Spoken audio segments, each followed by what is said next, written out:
All right. Hello, everybody. Welcome to the 2024 season and our first press conference of the year. Just as a reminder to please use the raise hand function. And Coach, would you like to start with an opening statement? No, just excited to get started and can't actually see you guys, but I would say it's nice to see you guys. All right. Please use the raise hand function and we'll go in the order that those questions come in.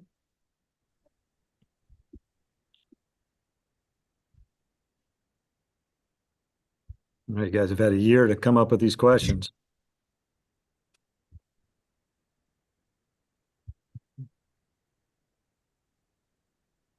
All right, we're all good. Anybody? Steve, you're up first.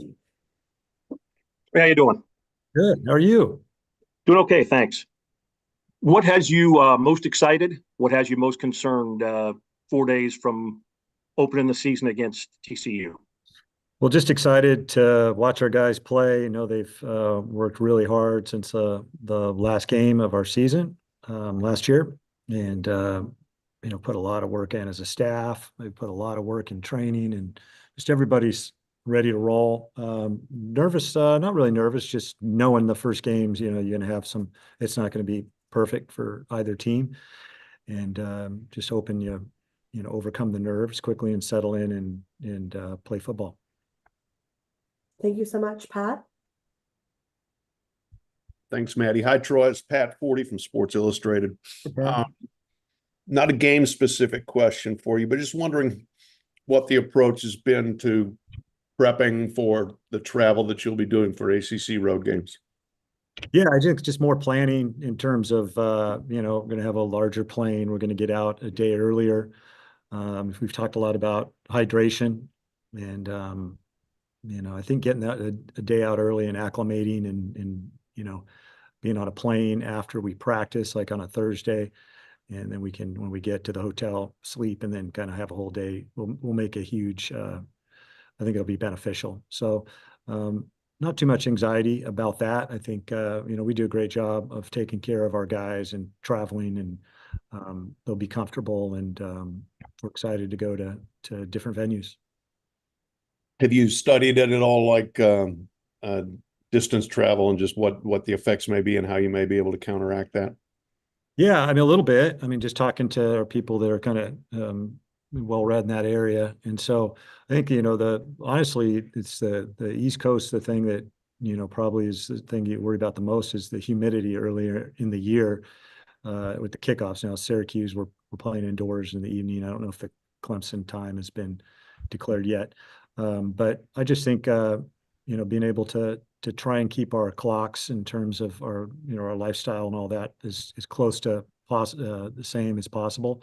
And, we'll be able to kind of deal with all those situations, I think, in a pretty normal way. Thank you. Thank you, Pat. Kaushik. Oh yeah, thank you, Coach. Just a little bit more specific question. Obviously, you guys used Justin Lamson a lot in a lot of short yardage situations last year, and he was really effective at it. And obviously, you guys have him back. I'm just curious if you guys, plan to still use him there, or you guys want to give more carries to the running backs in those short yardage situations. I'm curious maybe what the game plan is there. Yeah, so we have 3 quarterbacks.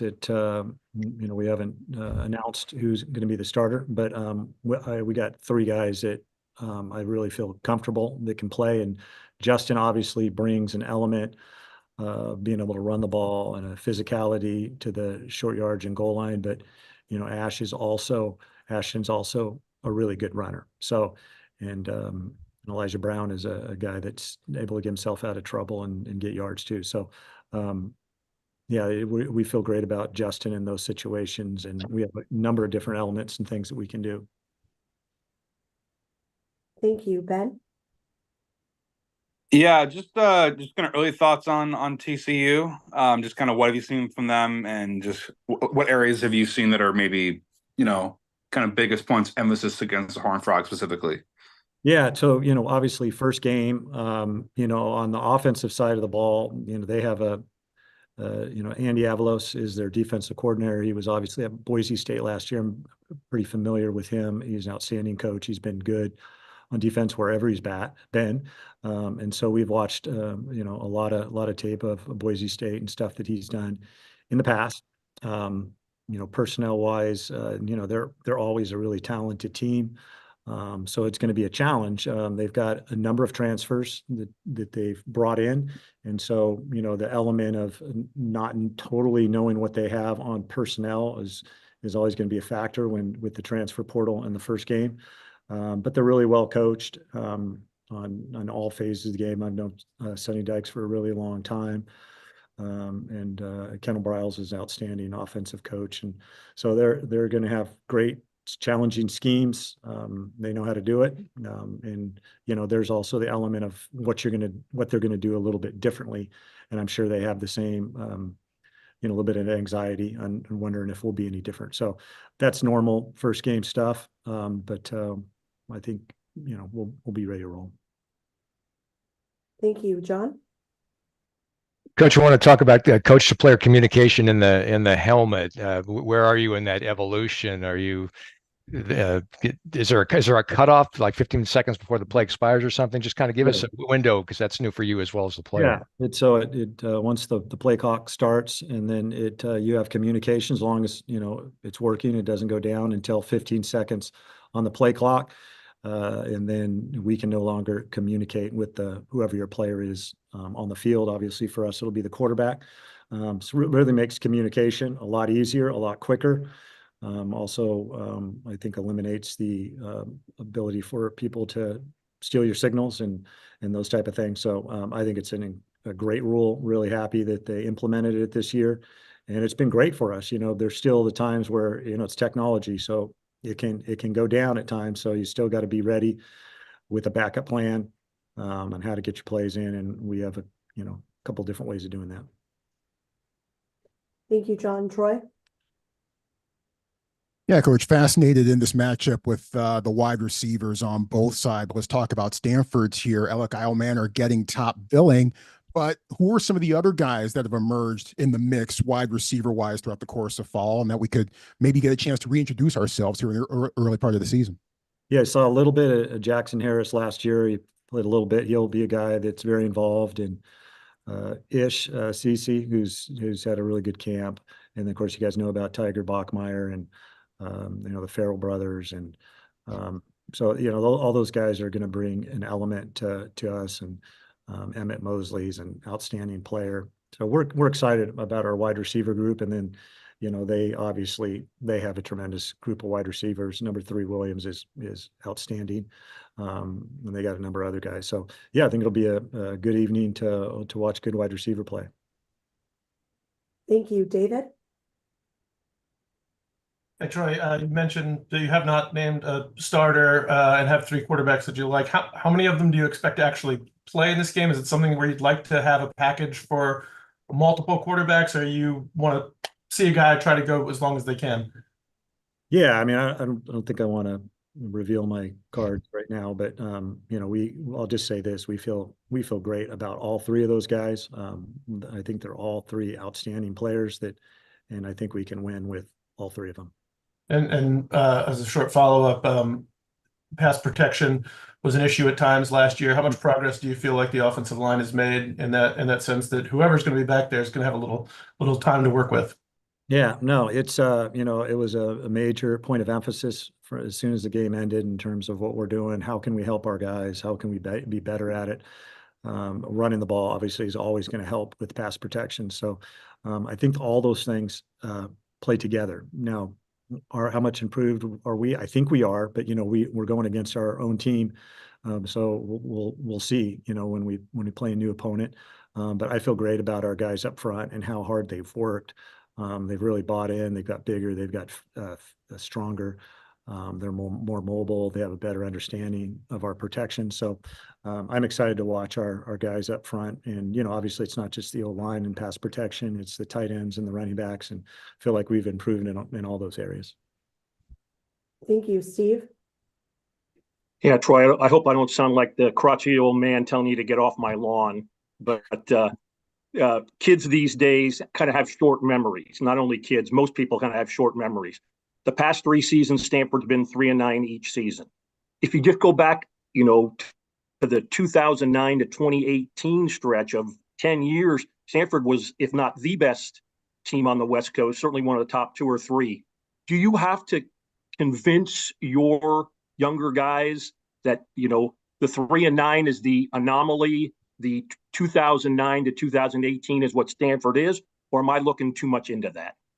Well, we don't look too far back, to be honest with you. Last year is about as far as anybody looks back. So I don't know, maybe subconsciously, people have those thoughts in their minds. We're really focused in on changing the way we work, changing the way we prepare.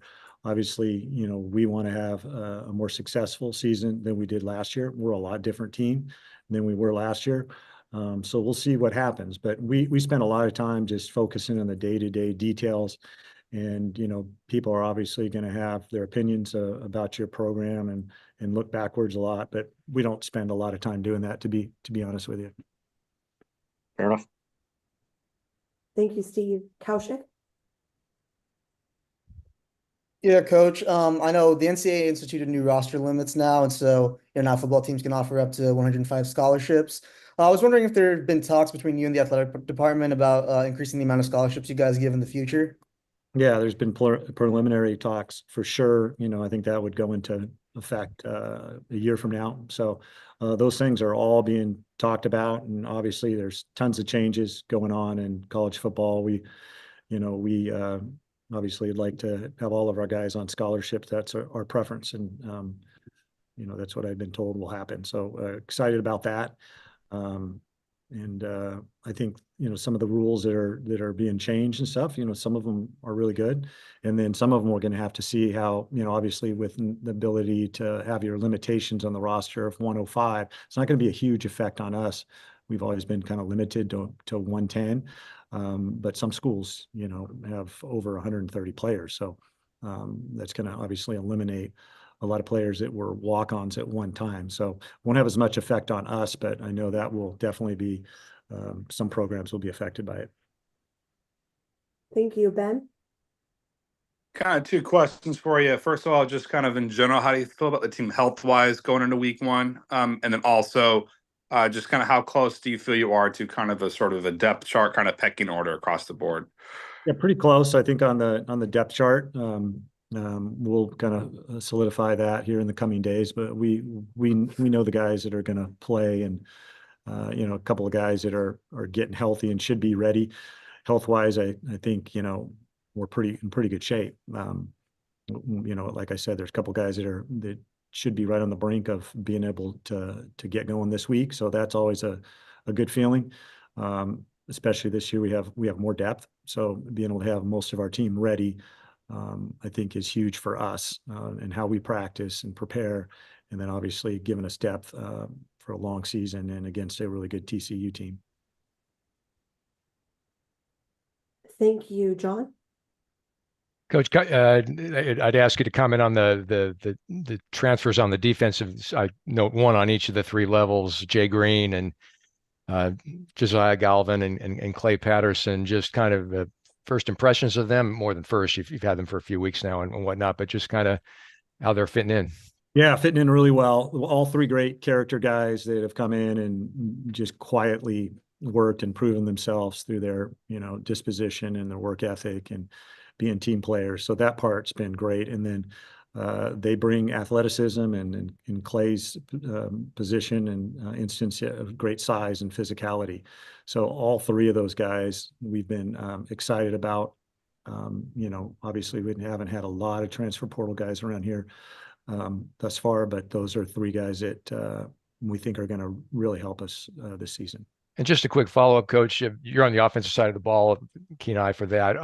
When there's a defensive portal guy, how heavily do you rely on your defensive assistants, and then do you sort of do a final look? See, how does your input to a defensive acquiree via the transfer portal work?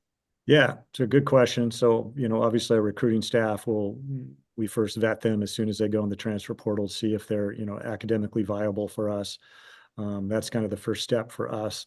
And then we evaluate them as athletes. And then if we feel like they're kind of in the mix, then our defensive staff will look at it look at them and then decide, and then we find out if they're interested. And then I'm kind of the last step, but I have a lot of faith in our coaches and our coaching staff that they know what they're looking. Obviously, I'm going to be much more involved on the offensive side, but yeah, at the end of the day, I need to feel comfortable with any player that we're bringing into the program. Thank you, Troy. Yeah, Coach, obviously Sonny Dykes no stranger to playing games at Stanford Stadium. Very familiar with him, obviously, with his time at Cal, and very familiar with his offensive prowess as well. Any common links between Sonny Dykes' coach teams from the offensive side of the football that you've noticed that you think we might see on this side, this go around? Yeah, so I've known Sonny for a really long time and followed him closely and got to know him with it when his time when he was at Cal, and studied that system and spent some time with his staff at Cal when I was at Folsom High School. So a lot of respect for what Sonny has done, not just offensively, but in his football programs. But they've been just an explosive team on offense and everywhere he's been. So and then with Kendall Briles bringing his elements of his scheme and know-how, obviously it's going to be a challenging offense. They know how to throw it as good as anyone in the country, and they're a team that is kind of pressing you constantly. So it'll be a heck of a challenge, and then they got really good personnel. So I'd say the consistency with Sonny is they're always good on offense, and obviously with Andy Avalos and what he does on the defensive side, I think they feel really good with their coaching staff. Thank you, Steve. Yeah, Troy, if I remember correctly, toward the end of last season, you got a question in a news conference. Can't remember if it was after a game or the Monday, Tuesday ahead. Somebody asked because of the injuries and the relatively thin roster you had your offense not shown what a Troy Taylor offense could show? And you said, yeah, basically, I've had to kind of scale it back. If that's the case, what percentage of fans, or when fans are at Stanford Stadium Friday night or watching on TV, how much different will they see the Stanford offense than they saw maybe toward the end of last season? Yeah, I think, just going back to last year, definitely when you come into a situation where, you got to adjust. And, we did that. I'd say this season, yeah, we're going in with our guns blazing and feel much better about, our depth and our guys and their comfortability, I guess, with the offense and the scheme. We definitely made some adjustments to the scheme, and as football adapts and evolves, you got to adjust as well. It's not one of those things that stays stagnant. Defensive coaches are changing constantly to adjust to the offense, and then offensively, you got to be able to adjust to those schemes. Now, they're not necessarily anything that you would notice if you're just watching on TV, but we've definitely adapted some things that we're doing. But the premise of the offense and philosophy, I'd say is pretty similar to what I've always done in the past. And I think this year, yeah, you'll have a much better look at the offense and kind of who we're going to be moving forward. Thank you, Ben. Thank you. Yeah, kind of building on Steve's question, how do you kind of go about installing new plays and trickerations and things like that? Is it stuff that you've already kind of worked out in camp, or is there any stuff like maybe during a game week you might break out? Just kind of how do you kind of go about that kind of creative process? It's a great question. I'd say, for the most part, I'm a big believer in that you're going to run the stuff that you've practiced, and the off season is really the time for research and experimentation and trying maybe some different things, and then seeing what your team does well, and then being able to teach it and coach it and get reps in what you're doing. So there's always a mix of the things that you do, no matter who you're playing, and then a little bit of game planning in terms of who you're playing, maybe what they're really good at, and maybe what they struggle. And so there's an adjustment. You just got to be really careful that you don't have too many new concepts when you go into a game, because the other thing that you got to keep in mind is they're going to change a little bit too. So you can't count on them being the same team defensively every single game and play. Now, again, they'll have what they do, but they're going to have minor tweaks and game plan things that they do against you. So it's always, I think, for coaches, it's always a battle to make sure you're running the stuff that you feel good about, but also having a few different things so that you can, keep the other side of the ball, on their heels a little bit. Diego?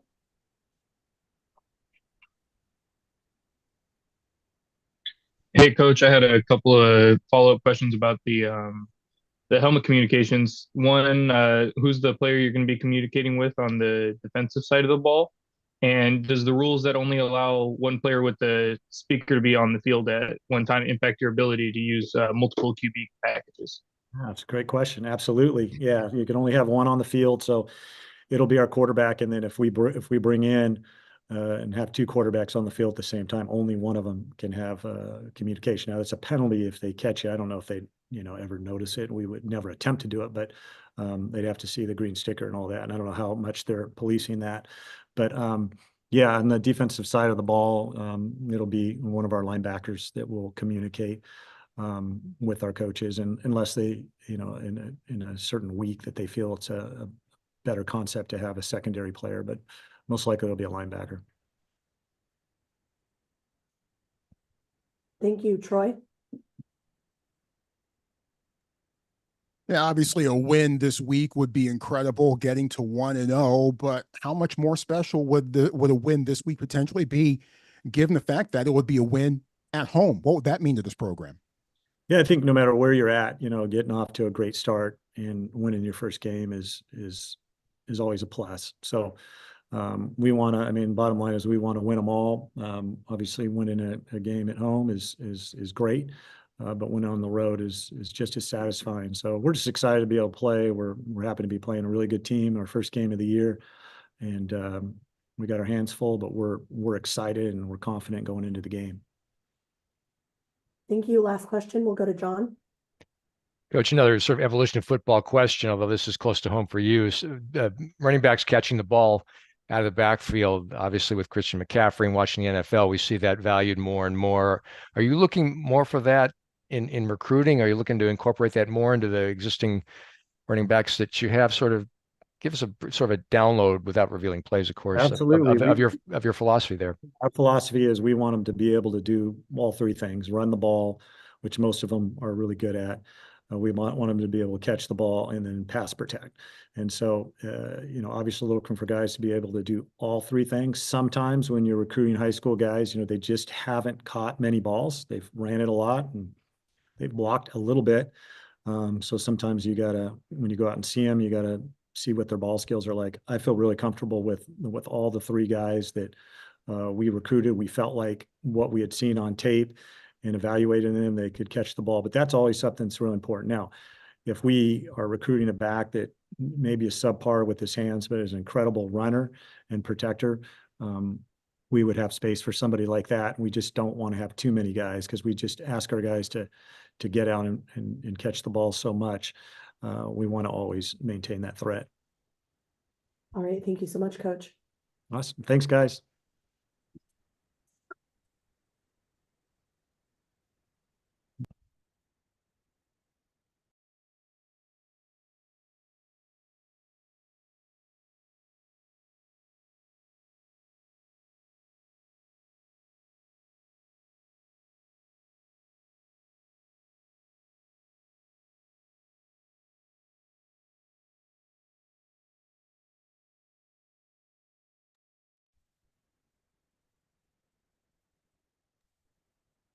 All right. Hello, everybody. We have offensive lineman Conor Mclin here. We'll take questions the exact same way we took them for Coach.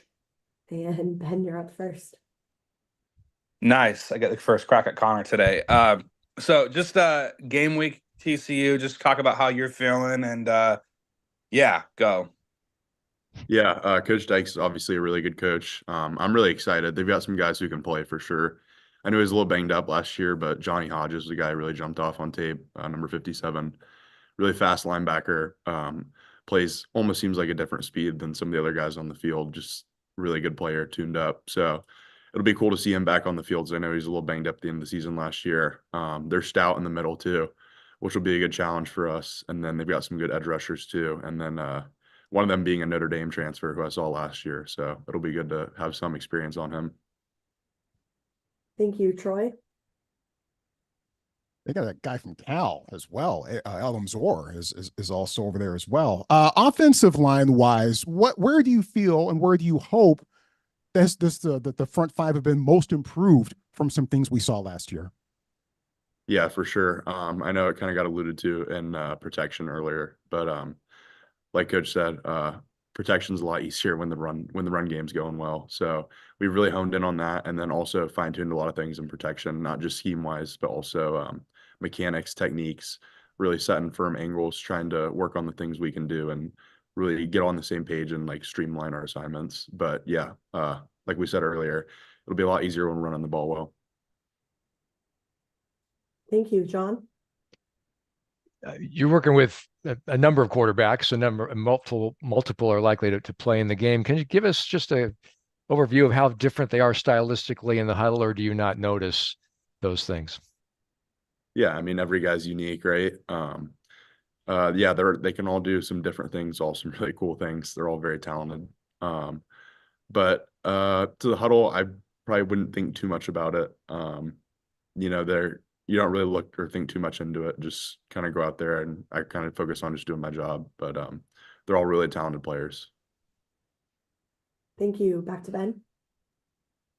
Yeah, for you, just kind of game week, how do you kind of mentally prepare? What's kind of do you have like a routine, or just kind of how does that work for you on a game day? Is there a particular just routine music you listen to, food you eat, just kind of walk us through kind of what a game day routine looks like for you that might be unique to you? Yeah, so I added to my rock playlist last night, so I have some good stuff. Was listening to some Blue Oyster. What is it? Blue Oyster Cult? Does that sound right? Yeah. Listened to that this morning, so I think I'll be listening to them on game day too. Maybe some Kashmir by Led Zeppelin. But other than that, you know, try and just stay calm. I'd definitely like to see my family the night before, so that'll be good. Spend some time with them. It's been a little bit, but yeah, business as usual for the most part. Be around the guys as much as I can. You know, get our heads in the right place and get really, really excited for the game too. Because I know one thing that's definitely really important is being grateful for everything and having a lot of gratitude to play in Stanford Stadium. Thank you, Kaushik. Oh yeah, Connor. I mean, a lot of new guys in the running back room. I think 3 new freshman running backs. Who are just some of the guys in that room that have been standing out in fall camp? Yeah, to be honest, we've really got a stable. All those 3 freshmen can really run the ball well, and they're very dynamic too, which is, I know Coach Taylor said was important, but you know, we've got a lot of guys who can play, so it'll be exciting to see when we have some guys out there. But being able to do a lot of different things, but CD, Micah Ford, and Nicole Tab can all do some really cool things. So I'm excited to see it all. Thank you, John. Connor, your team had a great opener last year over in Hawaii. Did you anything that you remember about last year in the prep that led to such a good start on sort of in all phases in that game? Good result too. Yeah, I think it's pretty easy to be calm, cool, and relaxed when you're in Hawaii. But I am glad to be back in Stanford Stadium. I love Stanford, and it's special to be in our stadium and also take a lot of pride in defending that place. So I'm excited for that. And like I said earlier, just trying to be around the guys, get everyone on the same page, and just, you know, not think too much about it. Just go out there and play football. Thank you, Ben. Yeah, don't fear the Reaper Blue Oyster Cult. I saw them live a few years back, about a decade ago. Anyway, enough of that. Just for you personally, what areas of your game have you most been working on, looking to improve on for this season? Yeah, in the run game, I definitely say trying to get more power through my feet, be more efficient and more powerful when I block. I feel like sometimes I was kind of bleeding power and being a little too high in the run game. And really, when I get on the second level, would kind of fall off blocks easily. So I've really focused on that and being deliberate in what I'm aiming for, my aiming points, whether it'd be like a gallop technique, really hitting the hip as opposed to just putting a hand on the shoulder and running up. So that's been important for me, and really trying to practice things to make the game slow down. And then same way in the past game, setting firmer angles, using my hands, you know, trying some different things. So give myself some more variability and different things on the menu. Ben? Yeah, also just kind of want to get your thoughts on working with Viana Talamaivao, Al Netter, those 2 coaches. Just what have you liked about working with them? And also working with them, are there things that they do differently than each other, or just kind of how have you just thoughts on that coaching tandem? Yeah, for sure. Having two coaches has been really nice because they're both very experienced and have wealths of knowledge. So it's nice because I think I've said this before, but when one guy says one thing, it might not click for the person, which makes sense. Like, sometimes they just use verbiage or something different that just doesn't really stick with you. So having another guy to explain it in a different way really can like help you understand it and, maybe see it on the field too. So that's been very helpful. And then yeah, that, like I said, wealth of knowledge, and they're very compatible with each other and they work well. So that's been nice too. Any other questions for Conor? All right, thank you so much, Conor. Yep.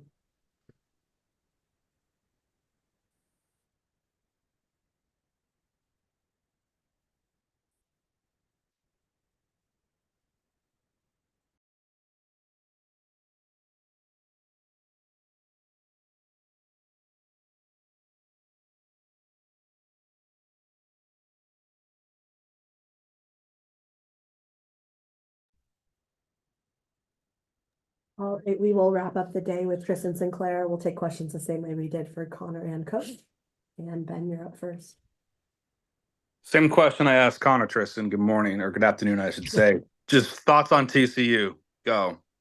Yeah. I mean, obviously they got a great offense, a great offensive scheme. They like to distribute the ball out on the perimeter. And the run game was pretty solid last year. I think that it's interesting watching the tape because I think a lot of those guys are gone now. Like their whole line almost is all gone. And then their running back who I thought jumped off tape. Like I thought he was maybe one of their best players just from me watching. He's out of there too. I know they got their big time receiver back, so he's gonna be a threat that we got to look out for. But I'm excited for it. It's gonna be a good game. Kaushik? Yeah, Tristan, I'm just wondering, what do you notice about their quarterback, Josh Hoover, and what do you guys need to do to be able to slow him down? Yeah, I think he's a solid quarterback. He distributes the ball, and I think that their scheme allows him just to make plays on the move, and they do a lot of movement stuff, getting him out of the pocket, and a lot of like the play action RPO stuff. So I think that putting pressure on him is definitely going to help. Troy? Yeah, Tristan, I'm sure, and perhaps you reached a point during camp, I'm sure most players do, where it's like, God, I wish we could start hitting dudes in different colored jerseys. Did you hit that point in this camp? When did it come, and how did you work through it? Yeah, I think everyone hits that point.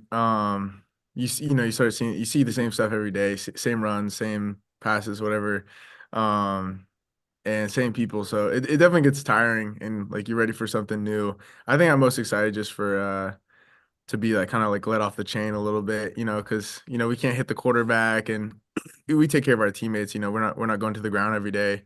So I'm excited to get let off the chain and finally get to really hit somebody. But yeah, I mean, in camp it is what it is. You just got to prepare the best you can, and every tackling opportunity is real. So make it as real as possible, even if we're not going to the ground. Sean?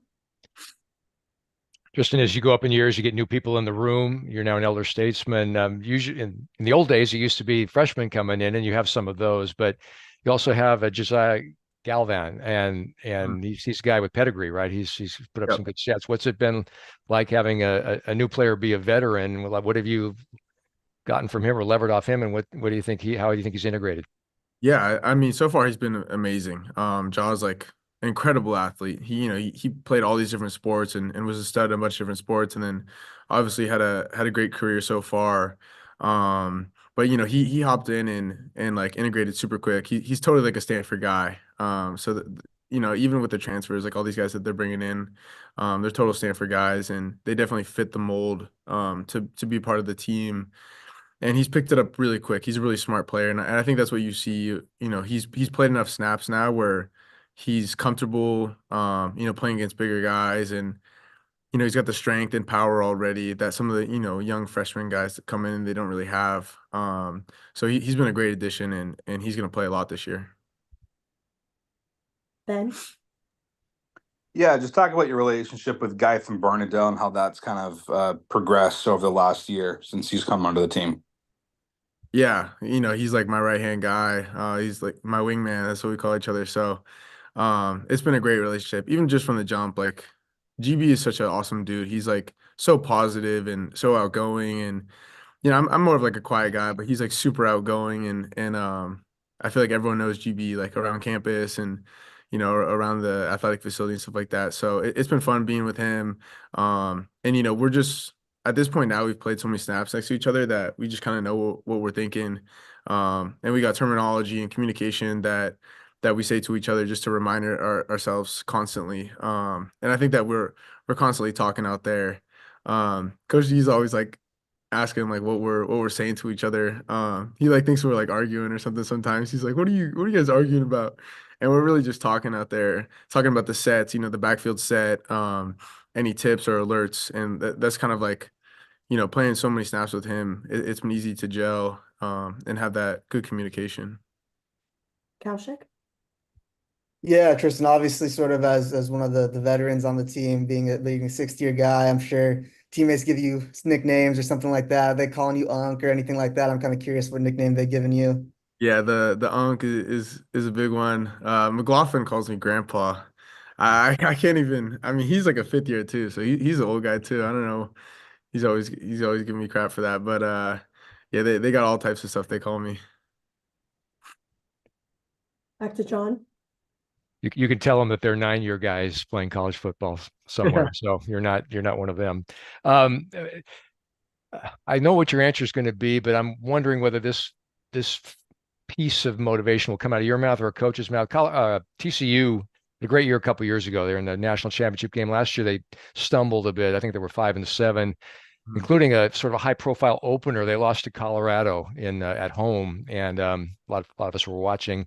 So methinks they're going to be extra crisp in this opener. Just remembering last year, is that something you'll think about someone will bring up, or is that just kind of not, that's kind of a media thing and you guys just are going to be crisp no matter what?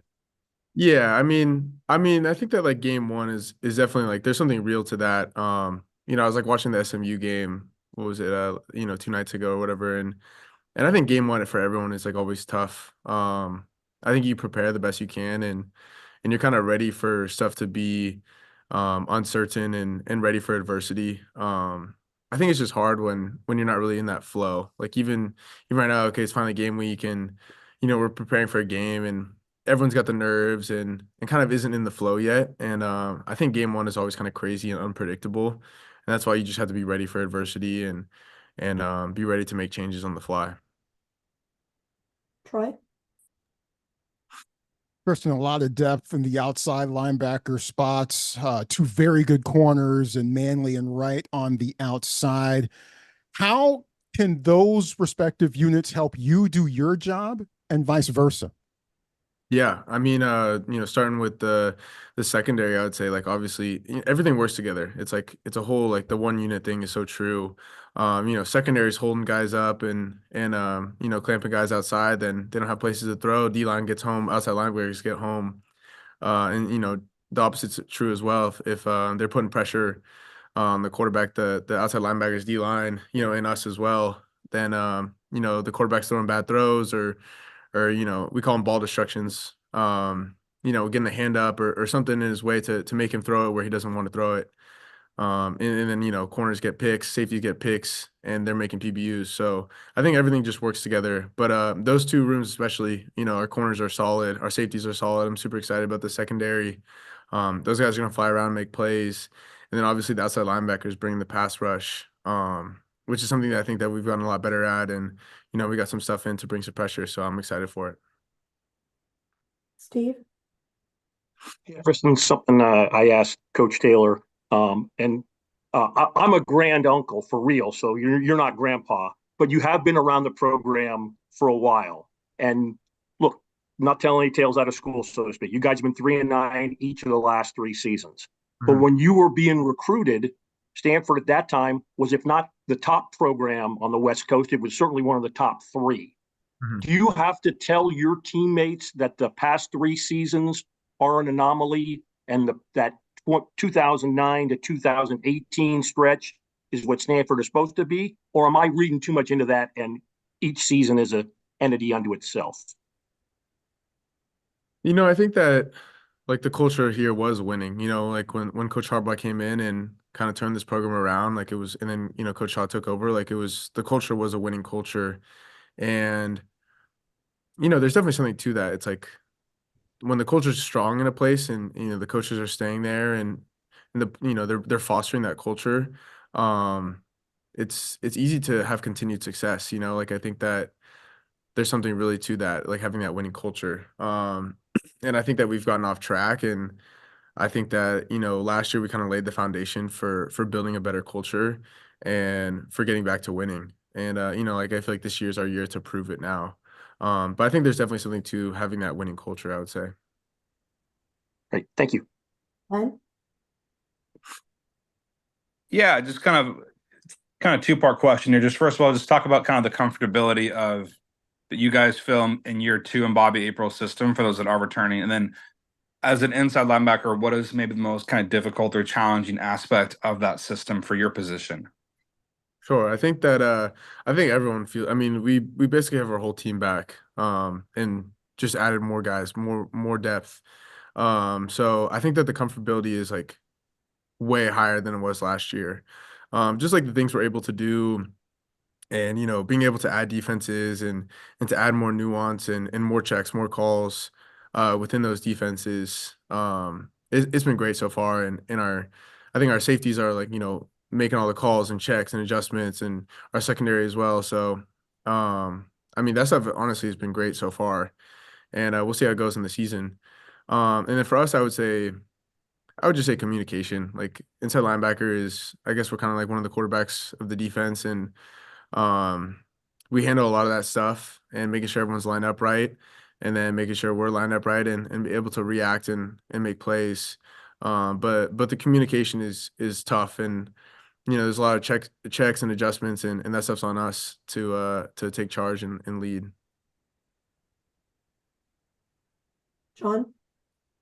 Technology question for the guy who reportedly built a computer in 6th grade.